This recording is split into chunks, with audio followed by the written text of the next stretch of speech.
We're going on into the world of mixed martial arts. This is a card that I got to enjoy. This was a rematch. Dricus Duplessis retained his middleweight title by defeating Sean Strickland via unanimous decision. Cam, I know you've been trying. Man, it's the people, and if I would tune in, it would be to root against Sean Strickland. Ooh, so, well, if that was the case, hate watching. If that's the case, he was thoroughly dismantled. Dricus did a great job of keeping it unpredictable, kind of a irky jerky style. He used more of his stand-up game, the boxing and stuff. Very much so. It was just Dricus provided a puzzle that Strickland could not solve. What I will say though is Strickland is tough as nails. Give him that. Sure. He definitely got his nose broken in this fight and attempted to reset it during the immediately after, but yeah. He a wild boy doing that. Duplessis simply just had too much ammunition, too much firepower. Strickland didn't have enough to process it, and he didn't have enough processing speed. Just put it like that. Not enough bandwidth to take. So, shout out to Duplessis. Zhang Wei Li successfully defended her strawweight title against Tatiana Suarez. This was another competitive fight. Wei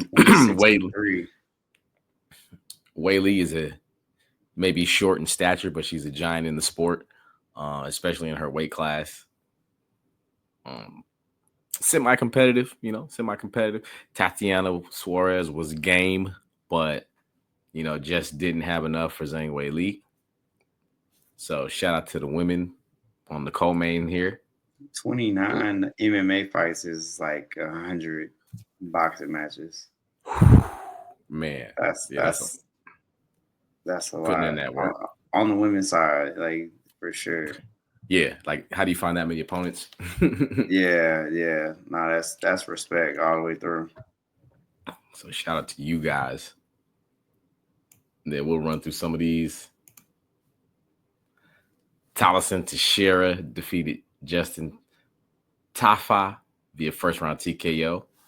So that was an impressive debut victory in the UFC.